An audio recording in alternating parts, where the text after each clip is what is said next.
2D arrays. 2D arrays थोड़ा सा 1D array की तरह है, जैसे हमने 1D एरे के पूरे डिस्क्रिप्शन देखी थी ना, और फिर इसका डिक्लेरेशन मेथड भी देखा था। इसी तरीके से हम 2D का भी देखेंगे।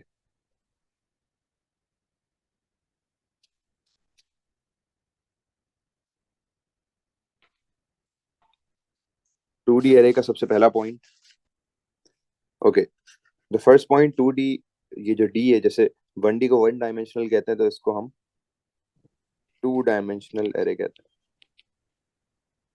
2 डायमेंशनल एरे।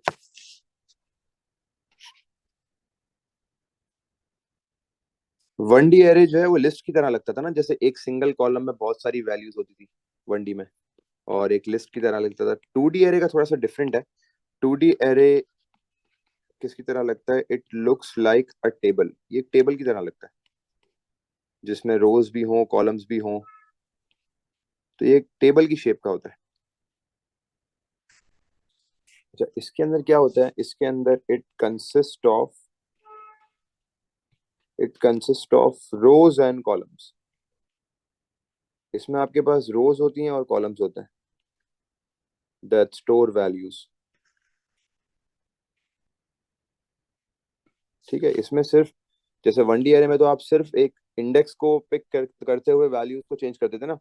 जैसे फॉर एग्जांपल लिस्ट होता था तो लिस्ट का 1, लिस्ट का 2, और जब हम लूप लगा देते तो हम लिस्ट का x कर देते थे, या फिर कोई भी ऑटो काउंटर होता था लिस्ट का i। सिंगल इंडेक्स से रेफर करते थे। यहाँ पे हमें रो भी यूज करनी पड़ेगी और कॉलम दोनों यूज करने पड़ेंगे। मतलब we have to use row as well as column to refer the values. ठीक है, तो वैल्यूज 1D में हमने लिखा था, 1D एरे में हमने लिखा था कि values are access through indexes.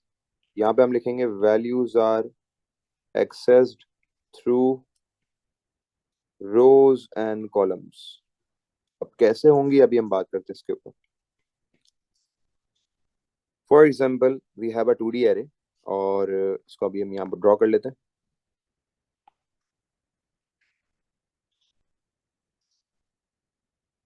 एक 2D एरे मैंने ड्रॉ किया आपके सामने, और मैं इसके फॉर एग्जाम्पल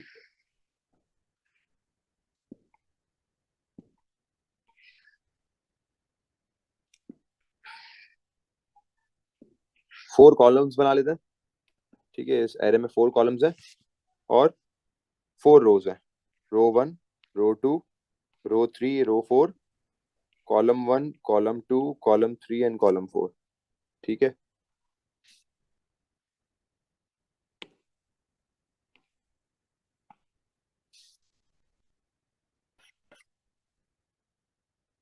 हसनैन, अबूजर, मौजम, बेटा 9-10 के बाद अब ज्वाइन करेंगे, मैं ऐड नहीं करूंगा। एंड टू एवरीवन, 9:10 के बाद ज्वाइन करेंगे। I won't be entering you guys, तो थोड़ा सा ख्याल रखे, टाइम पे ज्वाइन करें। अच्छा, तो 2D एरे में मैंने बना दिए, ये लेफ्ट साइड पे मैंने रोज बना ली। ठीक है, दीज आर द रोज, और ऊपर की तरफ आपके मैंने बना दिए कॉलम्स। ये आगे कॉलम्स। ठीक है,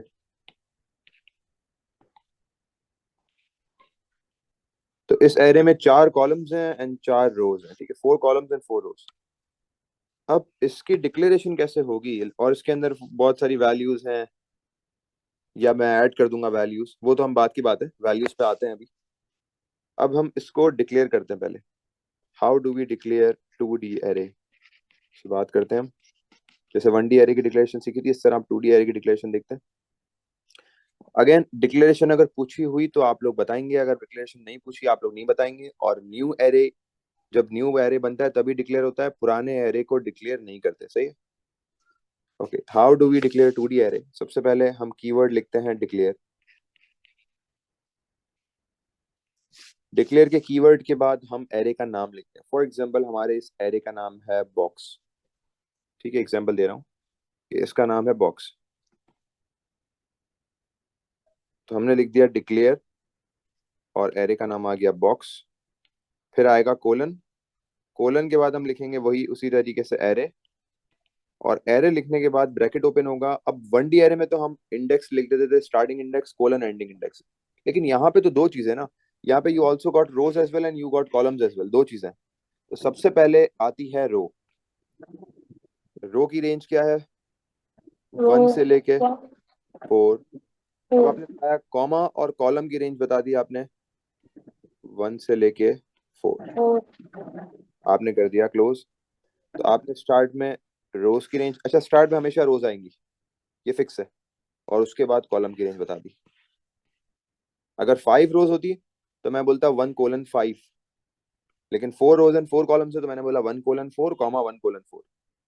अब यहाँ पे कीवर्ड जैसे 1D अरे में ऑफ लगता था, यहाँ पे भी ऑफ लगेगा, ऑफ और डेटा टाइप आ जाएगी। सर फॉर एग्जाम्पल इसमें सर इंटीजर इसको वैल्यू। जरा हाईलाइट करे, ये जो 1 4 आपने लिखा है मतलब बॉक्स में ये कैसा दिखेगा? मैं लिख रहा हूँ, मैं बता रहा हूँ, अभी बता रहा हूँ। मैं खत्म कर लूँ उसके बाद क्वेश्चंस क्या करें, मैं भी बताता हूँ। अब मैं लेट से इसके अंदर बहुत सारी वैल्यूज हमने लिख दी हैं, सही है, 33, 56, 82 एंड सो ऑन। ठीक है, पूरा कंप्लीट करके फिर एक एक पार्ट इसका हाईलाइट करता हूँ, कौन सा पार्ट क्या बता रहा है। ठीक है, ऑफ के बाद आप लिखोगे एरे की डेटा टाइप। एरे की बहुत सारी डेटा टाइप में से डेटा डेटा की कोई भी डेटा टाइप हो सकता है इंटीजर हो। अभी अभी जो वैल्यूज है इसके हिसाब से क्या कौन सी डेटा टाइप यूज करनी चाहिए? Integer integer. इंटीजर सही है, क्योंकि हमारे पास होल नंबर्स हैं। अच्छा, तो फर्स्ट तो ये आपका आ गया डिक्लेयर। ये declare is the keyword end of is the keyword, सही है, ये दोनों तो कीवर्ड्स आ गए। बॉक्स हमारे पास एरे का नेम आ गया। सबसे पहले this is the name of the sir. Array. एक सेकंड लेट मी कंप्लीट।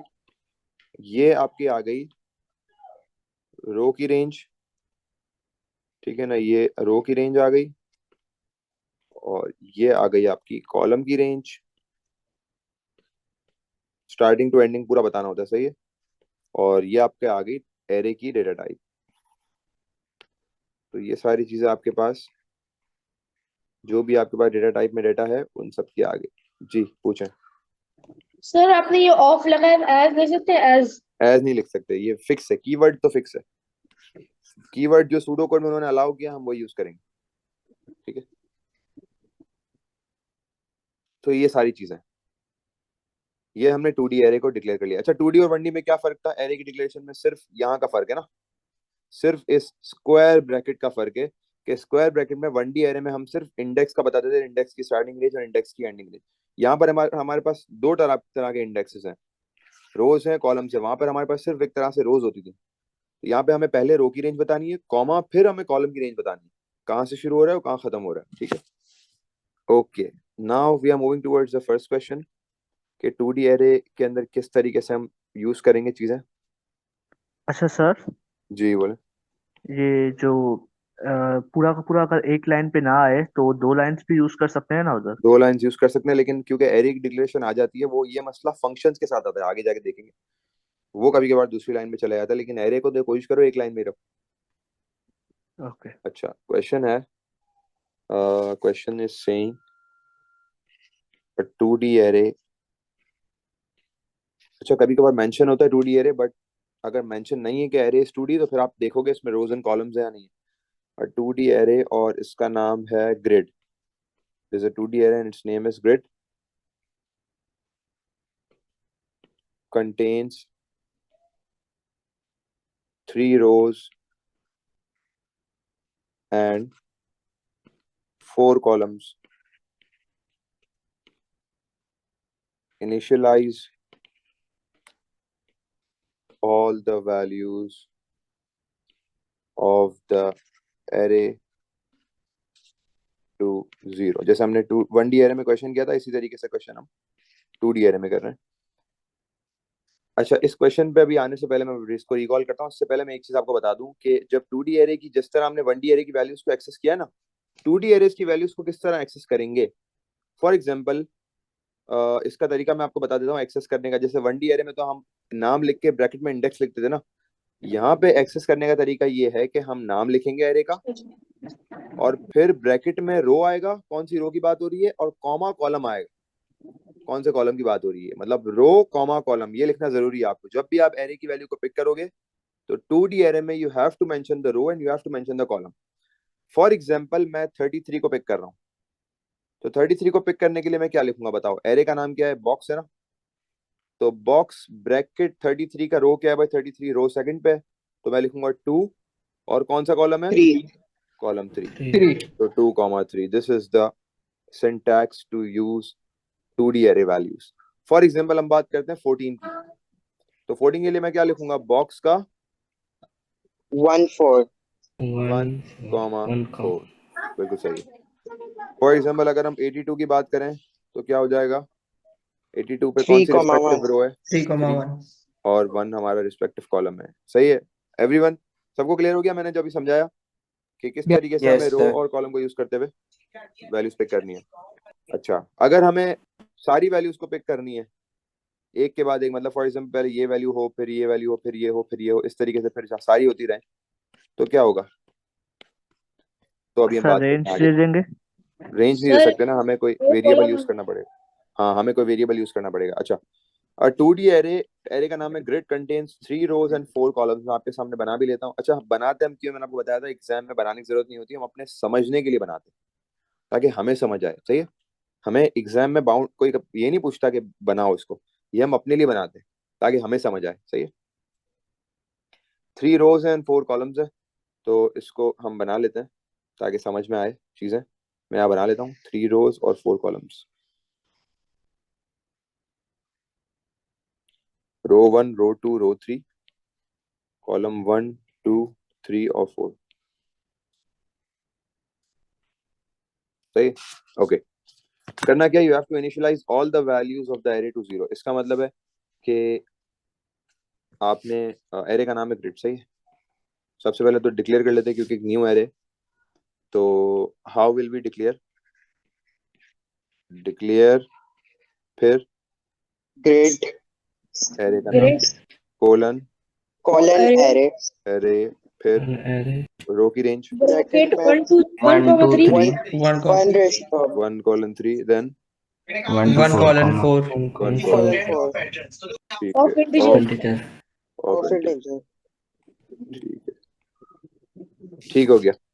अच्छा, अब हमें सोचना पड़ेगा कि हम सारी वैल्यूज को जीरो कैसे करेंगे। मतलब मुझे ये करना है ना, 0 0 0 0 0 0 0 0 0 0 0 0, ये मुझे करना है काम। But how do I do this thing? कैसे करेंगे? अब देखो सर आप एक मैं क्या एरो करूंगा। लगाओ। हाँ, मैं अभी बताता हूँ। देखो मैं ये करूंगा कि मुझे क्योंकि पहले पहली लाइन फिल करनी है, फिर दूसरी लाइन फिल करनी है, फिर तीसरी लाइन फिल करनी है, तो इसके लिए मैं ये करूंगा कि मैं यहाँ पे यूज करूंगा लूप के अंदर लूप। ये क्या होता है लूप के अंदर लूप? लूप के अंदर लूप मतलब नेस्टेड आप लूप एक लूप सर। के अंदर दूसरा लूप इस्तेमाल करेंगे। हाँ, तो यहाँ पे हम जो है यूज करेंगे नेस्टेड लूप। नेस्टेड लूप क्यों यूज करेंगे? यहाँ पे हम नेस्टेड लूप इसलिए यूज करेंगे क्योंकि हमें पूरा ग्रिड फिल करना है, मतलब पूरा जो टेबल है ना वो फिल करना है। तो यहाँ पे जो है हम नेस्टेड लूप का यूज करते हैं। तो जब भी 2D एरे में सारी वैल्यूज को फिल करना होता है ना, तो हम नेस्टेड लूप यूज करते हैं। और नेस्टेड लूप का मतलब क्या है? Nested loop means loop within a loop. Nested loop means loop within a loop is known as nested loop. जब आप एक लूप को दूसरे लूप के अंदर ऐड कर दो तो वो उसको हम बोलते हैं नेस्टेड लूप। अब मैं आपको बताता हूँ किस तरीके से, मतलब एक फॉर लूप के अंदर दूसरा फॉर लूप चला दिया, इसको बोलेंगे नेस्टेड लूप। अब देखो कैसे करेंगे। पहला फॉर लूप मैं डेडिकेट कर दूंगा रोज को। सही है? तो मैं कहता हूँ पहला फॉर लूप यहाँ लगा लेते हैं, फॉर एग्जांपल फॉर। अच्छा, यहाँ पर मैं वेरिएबल को रो रख लेता हूँ। सही है? रो, ताकि इजी हो जाए मुझे सर समझने आपने के लिए। जी, डिक्लेयर नहीं करना था ना? अच्छा सॉरी, नम नाम को डिक्लेयर नहीं करना ना, स्किप सिर्फ कराना है इनिशियलाइज बस। करना है। हाँ सर ठीक है, आपने रो क्यों लिखा? मैं और बता रहा हूँ ना। रो क्यों लिखा? ऑटोमेटिक काउंटर के लिए मैंने यहाँ पे रो रख दिया। सही है? ताकि मेरा इजी हो, मुझे पता हो कि मैं ये फॉर लूप रो के लिए चला रहा हूँ। अगर आपने रो नहीं रखना तो आप एक्स भी रख सकते हैं, कोई इस पे कोई फिक्स नहीं है। सही है? तो मैंने यहाँ पे ऑटोमेटिक काउंटर जो है ना वो रो रख दिया। तो फॉर रो एरो बनाया मैंने क्योंकि पहला वाला लूप रो के लिए चल रहा है ना। तो फॉर रो एरो क्या रेंज दूंगा रो की? 1 2 कैंसिल हो गया 1 2, क्या रेंज है भाई? 3। ठीक है, मेरा बैकग्राउंड जिसकी आवाज आ रही है वो माइक्रोफोन ना खोलें। सही है? अच्छा, ये तो हमने रो के लिए लगा लिया। अब इसी के अंदर ही दूसरा फॉर लूप, तो इसके अंदर का मैं दूसरा फॉर लूप लगाऊंगा तो यहाँ पे लगेगा या बैकवर्ड्स लगेगा या फिर इंडेंटेड लगेगा? सर इसके आगे लगेगा। क्या आगे आगे लगेगा। तो दूसरा फॉर लूप मैंने लगा लिया कॉलम के लिए, फॉर एग्जांपल COL कॉलम के लिए लगा लिया मैंने। फॉर कॉलम, कॉलम की क्या रेंज है 1 to 4. 4. सही है, 1 to 4। तो मैंने पहला लूप लगाया रोज के लिए, दूसरा लूप लगाया कॉलम के लिए। अब मैं आपको बताऊंगा, आप अभी हम इसका ड्राई रन भी करेंगे, चेक करेंगे ये पॉसिबल है या नहीं है, सारी वैल्यूज होती है नहीं होती जीरो।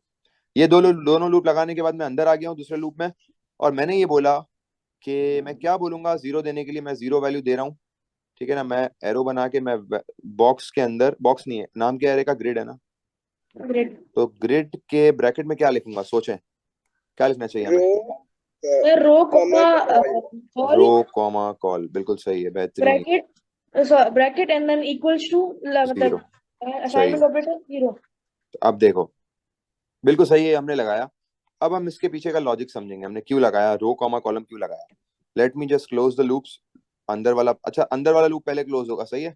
अगर किसी के जहन में यह है कि बाहर वाला नहीं, पहले अंदर वाला क्लोज होगा और फिर बाहर वाला क्लोज होगा।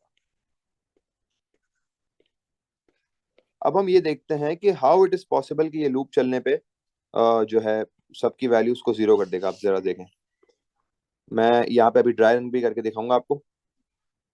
राइट साइड पे मैं ना वैल्यूज ले लेता हूँ रो और कॉलम की, सही है, छोटी छोटी। यहाँ पे मैंने रो लिख दिया, यहाँ पे मैंने कॉल लिख दिया, सही है। मैंने टेबल बना लेता हूँ।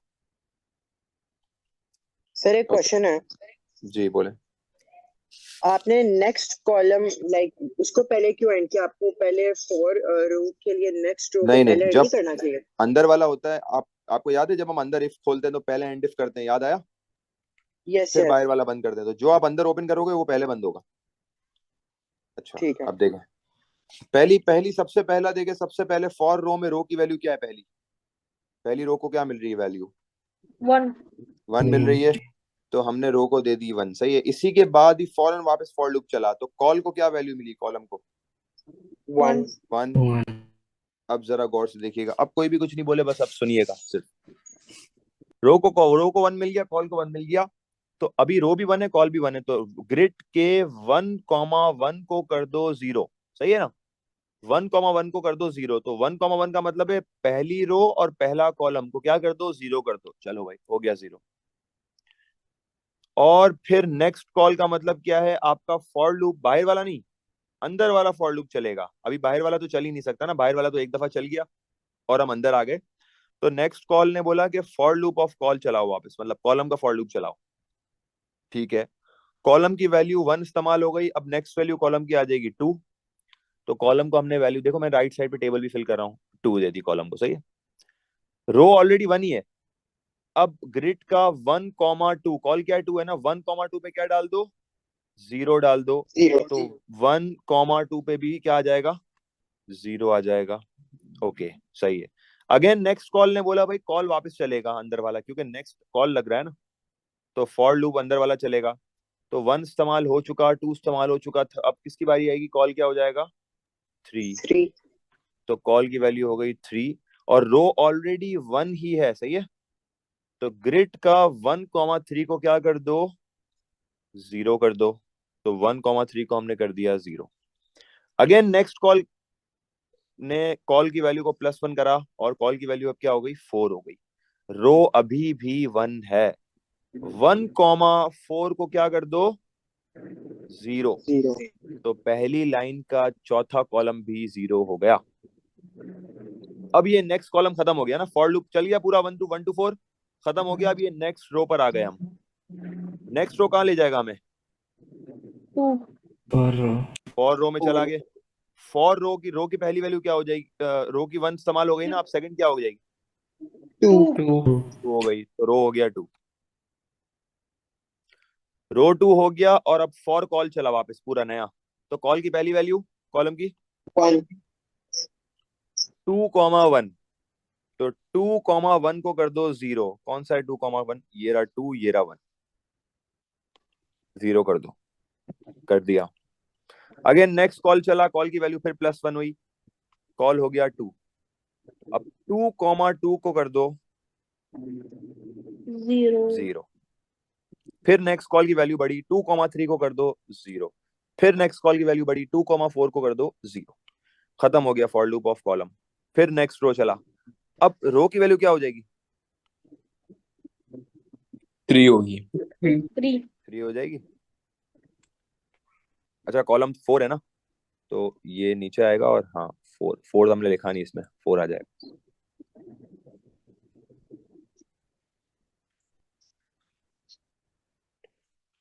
सही है, 4 भी आएगा ना, हाँ सही। तो अब आपके पास 3 हो गई रो की वैल्यू, और कॉलम की वैल्यू क्या हो गई 1। तो 3,1 को कर दो 0, फिर कॉलम बढ़ेगा। 3,2 को कर दो 0, फिर कॉलम बढ़ेगा। 3,3 को कर दो 0, फिर कॉलम बढ़ेगा। 3,4 को कर दो 0। खत्म।